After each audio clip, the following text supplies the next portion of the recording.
भारत में भले ही कोरोना के नए मामले कम हुए हैं, लेकिन इसी बीच कोरोना के डेल्टा प्लस वेरिएंट ने चिंता एक बार फिर बढ़ा दी है।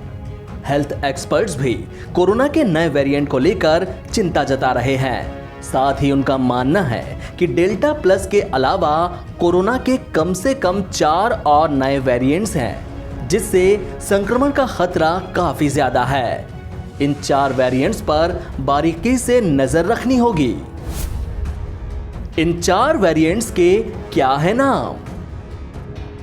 जिन वेरिएंट्स पर नजर रखने की बात की जा रही है उनमें B.1.617.3 delta variant, B.1.617.2, B.1.1.318 और लैम्डा, जिसे C.37 के नाम से भी जाना जाता है, इनके नाम शामिल हैं। कोरोना का लैम्डा वेरिएंट कई देशों में पाया गया है। भारत में लैम्डा वेरिएंट का खतरा। कोरोना के कप्पा वेरिएंट पर भी नजर रखने की जरूरत है। हालांकि यह डेल्टा या डेल्टा प्लस की तुलना में अब तक कम संक्रामक रहा है।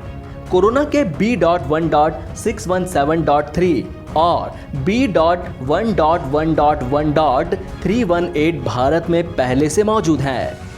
लैम्डा वेरिएंट का कोई मामला भारत में फिलहाल नहीं पाया गया है, लेकिन यह दुनिया के दूसरे देशों में तेजी से फैल रहा है और विशेषज्ञों को डर है कि अंतर्राष्ट्रीय हवाई यात्रा की शुरुआत भारत में लैम्डा सहित नए वेरिएंट्स का कॉकटेल ला सकती है। ऐसे में कोरोना के उभरते हुए रूपों की पहचान करने और समाधान खोजने के लिए अधिक जीनोमिक निगरानी करने की जरूरत है। जीनोम सीक्वेंसिंग और बढ़ाने की जरूरत।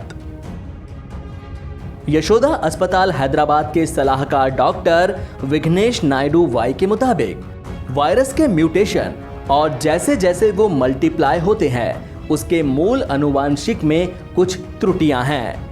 म्यूटेशन के बाद वायरस के फैलने और संक्रमित करने की रफ्तार बढ़ जाती है। उन्होंने कहा कि इसके जीनोम सीक्वेंसिंग और बढ़ाने की जरूरत है। भारत में नहीं आया कोई मामला। इंग्लैंड की स्वास्थ्य एजेंसी पब्लिक हेल्थ इंग्लैंड ने लैम्डा कोरोना वायरस के इस वेरिएंट पर निगरानी रखने की बात कही है, क्योंकि इसके कई देशों से मामले सामने आए हैं। वर्तमान में भारत में लैम्डा के किसी भी मामले का पता नहीं चला है। जीनोम सीक्वेंसिंग के बढ़ने पर इसका पता चल सकता है।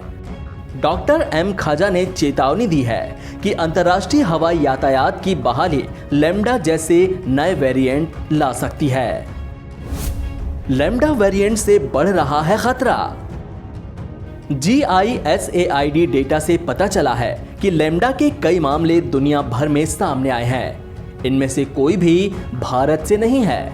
पब्लिक हेल्थ इंग्लैंड PHE ने अपनी 25 जून की रिपोर्ट में चेतावनी दी थी कि लैम्डा में संक्रमण बढ़ाने और एंटीबॉडी को निष्क्रिय करने की क्षमता है। लैम्डा के खिलाफ मौजूदा कोरोना टीकों की क्षमता का परीक्षण करने की भी जरूरत है। NBT ऑनलाइन की रिपोर्ट।